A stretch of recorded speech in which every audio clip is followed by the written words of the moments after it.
बाबा नीम करौरी के दर्शन का मन तो बहुत ही सालों से हो रहा था, लेकिन कहते हैं ना कि जब तक बुलावा नहीं आता तब तक आप कहीं भी दर्शन नहीं कर सकते। जब से सुना था कि mark Zuckerberg, Steve jobs, Julia Robert ऐसे सितारे जब आकर के बाबा जी के दर्शन करके और बहुत ही आगे बढ़ गए, तब से हमारा भी मन कुछ विचलित रहता था कि चल करके एक बार दर्शन तो जरूर की जाए। तो दोस्तों, आज तो मेरा बुलावा आ गया है और मैं जा रहा हूँ बाबा जी के दर्शन के लिए नैनीताल के Kainchi Dham. Now this time we planned a road trip from Lucknow to Nainital, which was about 425 kilometers and हम लोगों को करीबन 8 से 9 घंटे लग गए नैनीताल पहुंचने में। हेलो दोस्तों, मैं हूं आपकी दोस्त यूनिकॉर्न ट्रैव और आज मैं आपको बाबा नीम करौरी की दर्शन कराऊंगी। वैसे तो लिटरली मैं अंदर के दर्शन नहीं करा सकती क्योंकि वहां पे कैमरा बिल्कुल ही प्रोहिबिटेड है, बट सुना है कि श्री कैची धाम के दर्शन से ही मन शांत और पवित्र हो जाता है। वैसे मैं कोशिश करूंगी कि आपको कम से कम दूर से बाबा जी की क्लिपिंग जरूर दिखा दे, सो दैट आप लोगों का एक वर्चुअल दर्शन हो जाए।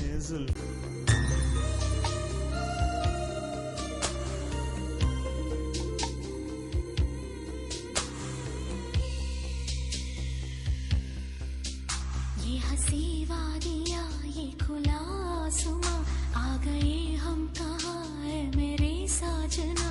इन बहारों में दिल की कली खिल गई, मुझको तुम जो मिले हर खुशी मिल। तो लीजिए, अब पहुंच गए हैं हम बाबा जी के आश्रम, बट यहाँ पे एक्चुअली बहुत ही लंबी भीड़ है। एक्चुअली वीकेंड्स पे यहाँ पे जनरली आपको बहुत ज़्यादा क्राउड मिलता है और मई का महीना होने के कारण गर्मी भी बहुत ही ज़्यादा है। तो आप लोग कोशिश कीजिएगा कि इतनी गर्मी में ना आए क्योंकि यहाँ पे तो पैरों में छाले पड़ जाने हैं बिल्कुल भी। वीकेंड्स में हमें 5 किलोमीटर लंबी ट्रैफिक का सामना भी करना पड़ा, जो कि 40 डिग्री के टेम्परेचर में बिल्कुल अनबेरेबल हो गया है मेरे लिए। बट कहते हैं ना कि तपस्या तो बहुत ही कठिन होती है। हाँ, तो ultimately I have to face it.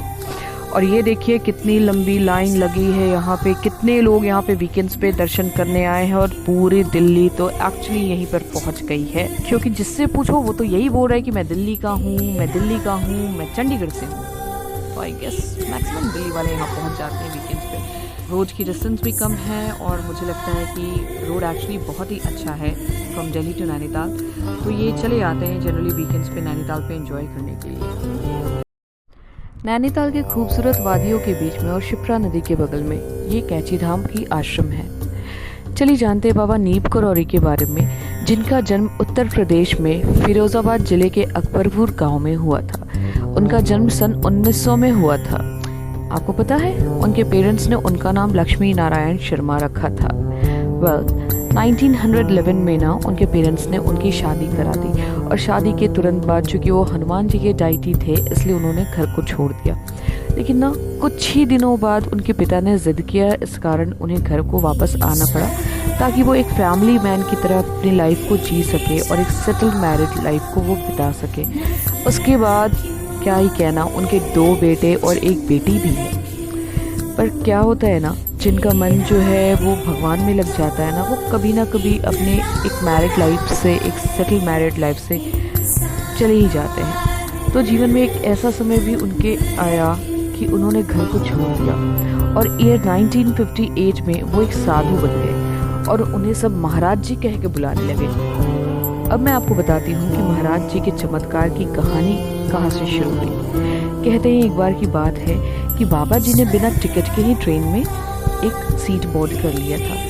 तब जब टीटी साहब को मालूम चला तो उन्होंने फर्रुखाबाद के नीम करौली गांव में उन्हें ट्रेन से बाहर कर दिया। उसके बाद जो हुआ वो मैं क्या बताऊं आपको।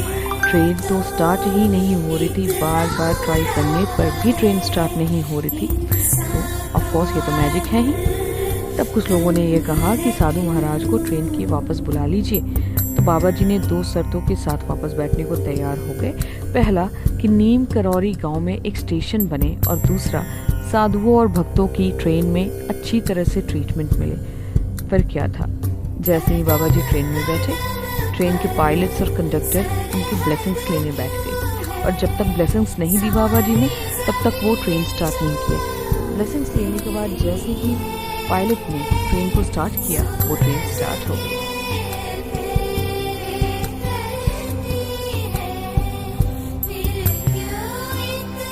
बाबा जी ने अपने शरीर का त्याग 11 सितंबर 1973 को वृंदावन में किया था। वृंदावन के एक हॉस्पिटल में डायबिटिक कोमा में स्लिप होने के कारण उन्होंने 11 सितंबर रात 1:15 बजे एग्जैक्टली एट 1:15 AM उन्होंने अपना देह का त्याग किया था। कहते हैं कि इमरजेंसी में जब उन्होंने डॉक्टर ने उन्हें मास्क लगाया था तो उन्होंने मास्क को हटा करके और कहा था कि ये सारी चीज़ें बेकार हैं। फिर उन्होंने अपने एक शिष्य से गंगा जल के लिए डिमांड किया, जो कि वहाँ अनफॉर्चुनेटली अवेलेबल नहीं था बिकॉज वो हॉस्पिटल था। तब वो बिल्कुल रिपीटेडली जय जगदीश हरे, जय जगदीश हरे, जय जगदीश हरे ये कहने लगे। और जैसे जैसे वो जय जगदीश हरे कह रहे थे वैसे वैसे उनकी आवाज़ धीमी होती चली गई। और एक वक्त आया जब उनकी आवाज़ बिल्कुल शांत हो गई, उनका फेस भी बिल्कुल पीसफुल हो गया। And suddenly he disappeared from this world and doctor declared him dead. That's how उनकी समाधि वृंदावन के आश्रम में ही बनाई गई।